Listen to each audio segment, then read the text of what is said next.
भगवान का मथुरा को प्रस्थान, गोपियों की विरह कथा और अक्रूर जी का मोह। श्री पराशर जी बोले, हे मैत्रेय, यदुवंशी अक्रूर जी ने इस प्रकार चिंतन करते श्री गोविंद के पास पहुंचकर उनके चरणों में सिर झुकाते हुए, मैं अक्रूर हूं, ऐसा कहकर प्रणाम किया। भगवान ने भी अपने ध्वजा वज्र पद्मांकित कर कमलों से उन्हें स्पर्श कर और प्रीति पूर्वक अपनी ओर खींचकर गाढ़ आलिंगन किया। तदनंतर अक्रूर जी के यथा योग्य प्रमाणादि कर चुकने पर श्री बलराम जी और श्री कृष्णचंद्र अति आनंदित हो उन्हें साथ लेकर अपने घर आए।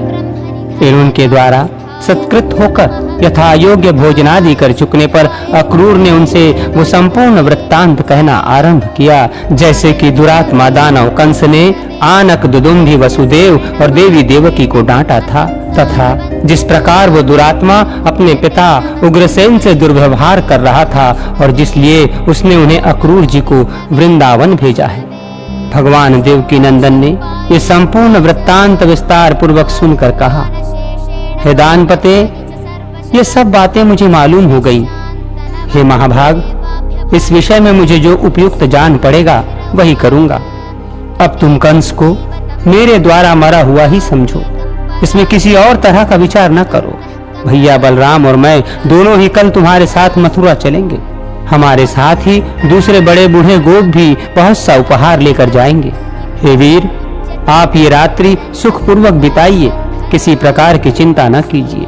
3 रात्रि के भीतर मैं कंस को उनके अनुचरों सहित अवश्य मार डालूंगा। श्री पराशर जी बोले, तदनंतर अक्रूर जी, श्री कृष्णचंद्र और बलराम जी संपूर्ण गोपों को कंस की आज्ञा सुना नंद गोप के घर सो गए। दूसरे दिन निर्मल प्रभात काल होते ही महातेजस्वी राम और कृष्ण को अक्रूर के साथ मथुरा चलने की तैयारी करते देख, जिनकी भुजाओं के कंकण ढीले हो गए हैं, वे गोपियां नेत्रों में आंसू भरकर तथा दुखार्त होकर दीर्घ निश्वास छोड़ती हुई परस्पर कहने लगी, अब मथुरापुरी जाकर श्री कृष्णचंद्र फिर गोकुल में क्यों आने लगे, क्योंकि वहां तो ये अपने कानों से नगर नारियों के मधुर आलाप रूप मधु का ही पान करेंगी। नगर की विदग्ध वनिताओं के विलास युक्त वचनों के रसपान में आसक्त होकर फिर इनका चित्त गमारी गोपियों की ओर क्यों जाने लगा। आज निर्दयी दुरात्मा विधाता ने समस्त ब्रज के सारभूत सर्वस्वरूप रूप श्री हरि को हरकर हम गोप नारियों पर घोर आघात किया है। नगर की नारियों में भावपूर्ण मुस्कानमयी बोली, विलास ललित गति और कटाक्ष पूर्ण चितवन के स्वभाव से ही अधिकता होती है। उनके विलास बंधनों से बंधकर ये ग्राम्य हरि फिर किस युक्ति से हमारे पास आवेगा। देखो देखो, क्रूर एवं निर्दयी अक्रूर के बहकाने में आकर ये कृष्णचंद्र रथ पर चढ़े हुए मथुरा जा रहे हैं। ये निशंस अक्रूर क्या अनुरागी जनों के हृदय का भाव तनिक भी नहीं जानता, जो ये इस प्रकार हमारे नयनानंद वर्धन नंद नंदन को अन्यत्र लिए जा रहा है। देखो, ये अत्यंत निष्ठुर गोविंद राम के साथ रथ पर चढ़कर जा रहे हैं। अरे, इन्हें रोकने में शीघ्रता करो। इस पर गुरुजनों के सामने ऐसा करने में असमर्थता प्रकट करने वाली किसी गोपी को लक्ष्य करके उसने फिर कहा, अरे तू क्या कह रही है कि अपने गुरुजनों के सामने हम ऐसा नहीं कर सकती? भला विरहाग्नि से भस्मीभूत हुई हम लोगों का गुरुजन क्या करेंगे?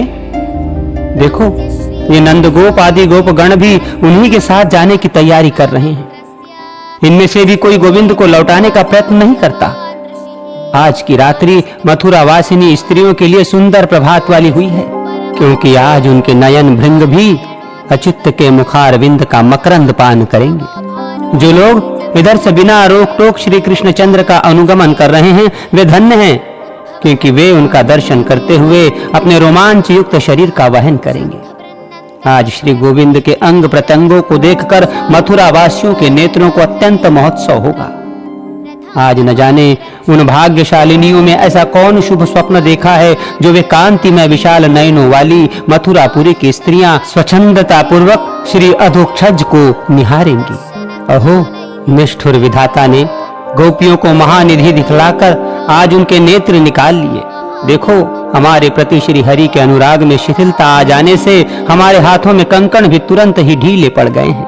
भला हम जैसी दुखिनी अबलाओं पर किसे दया ना आवेगी?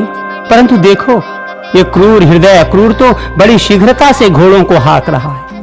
देखो, ये कृष्णचंद्र के रथ की धूली दिखलाई दे रही है, किंतु अब तो श्रीहरि इतनी दूर चले गए कि वो धूली भी नहीं दिखती। श्री पराशर जी बोले, इस प्रकार गोपियों के अति अनुराग सहित देखते देखते श्री कृष्णचंद्र ने बलराम जी के सहित ब्रजभूमि को त्याग दिया। तब वे राम, कृष्ण और अक्रूर शीघ्रगामी घोड़ों वाले रथ से चलते चलते मध्याह्न के समय यमुना तट पर आ गए। वहां पहुंचने पर अक्रूर ने श्री कृष्णचंद्र से कहा, जब तक मैं यमुना जल में मध्याह्न कालीन उपासना से निवृत्त हूं तब तक आप दोनों यहीं विराजें। श्री पराशर जी बोले, हे विप्र, तब भगवान के बहुत अच्छा कहने पर महामती अक्रूर जी यमुना जल में घुसकर स्नान और आचमन आदि के अनंतर परम ब्रह्म का ध्यान करने लगे। उस समय उन्होंने देखा कि बलभद्र जी सहस्र फणोवली से सुशोभित हैं। उनका शरीर कुंदमालाओं के समान शुभ्र वर्ण है तथा नेत्र प्रफुल्ल कमलदल के समान विशाल हैं। वे वासुकी और रंभ आदि महासर्पों से घिरकर उनसे प्रशंसित हो रहे हैं तथा अत्यंत सुगंधित वनमालाओं से विभूषित हैं। वे 2 श्याम वस्त्र धारण किए, सुंदर कर्णभूषण पहने तथा मनोहर कुंडली गंडुली मारे जल के भीतर विराजमान हैं। उनकी गोद में उन्होंने आनंदमय कमल भूषण श्री कृष्णचंद्र को देखा, जो मेघ के समान श्याम वर्ण, कुछ लाल लाल विशाल नयनों वाले, चतुर्भुज मनोहर अंगोपांगों वाले तथा शंख चक्रादि आयुधों से सुशोभित हैं, जो पीतांबर पहने हुए हैं और विचित्र वनमाला से विभूषित हैं तथा उनके कारण इंद्रधनुष और विद्युन्न माला मंडित सजल मेघ के समान जान पड़ते हैं तथा जिनके वक्ष स्थल में श्रीवत्स चिन्ह और कानों में दैवीप्यमान मकराकृत कुंडल विराजमान है। अक्रूर जी ने यह भी देखा कि सनकादि मुनिजन और निष्पाप सिद्ध तथा योगी जन उस जल में ही स्थित होकर नासिकाग्र दृष्टि से उस श्री कृष्णचंद्र का ही चिंतन कर रहे हैं। इस प्रकार वहां राम और कृष्ण को पहचान कर अक्रूर जी बड़े ही विस्मित हुए और सोचने लगे कि ये यहाँ इतनी शीघ्रता से रथ से कैसे आ गए। जब उन्होंने कुछ कहना चाहा तो भगवान ने उनकी वाणी रोक दी। तब वे जल से निकलकर रथ के पास आए और देखा कि वहां भी राम और कृष्ण दोनों ही मनुष्य शरीर से पूर्ववत रथ पर बैठे हुए। तदनंतर उन्होंने जल में घुसकर उन्हें फिर गंधर्व, सिद्ध, मुनि और नागादिकों से स्तुति किए जाते हुए देखा।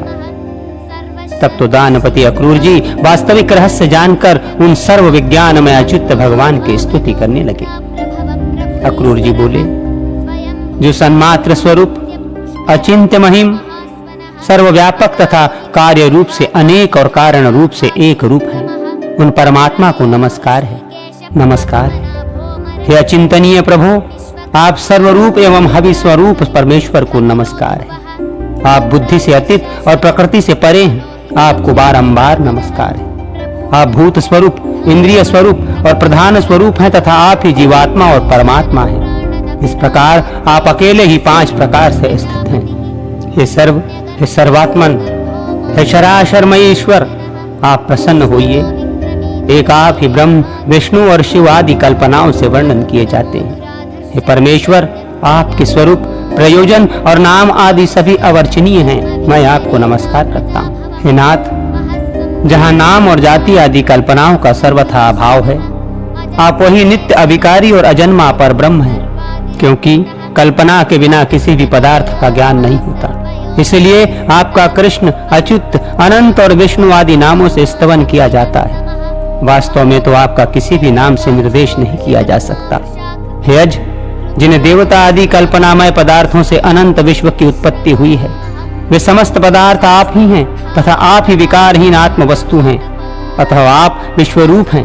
हे प्रभो, इन संपूर्ण पदार्थों में आपसे भिन्न और कुछ भी नहीं है। आप ही ब्रह्मा, महादेव, अर्यमा, विधाता, धाता, इंद्र, वायु, अग्नि, वरुण, कुबेर और यम है। इस प्रकार एक आप ही भिन्न भिन्न कार्य वाले अपनी शक्तियों के भेद से इस संपूर्ण जगत की रक्षा कर रहे हैं। हे विश्वेश, सूर्य की किरण रूप होकर आप ही वृष्टि द्वारा विश्व की रचना करते हैं, अतः ये गुणमय प्रपंच आप ही का रूप है। सतपद ओम तत्सत, इस रूप से जिसका वाचक है वो ओम अक्षर आपका परम स्वरूप है। आपके उस ज्ञानात्मा सदसत्व स्वरूप को नमस्कार है। हे प्रभु वासुदेव, संकर्षण, प्रद्युम्न और अनिरुद्ध स्वरूप आपको बारंबार नमस्कार है।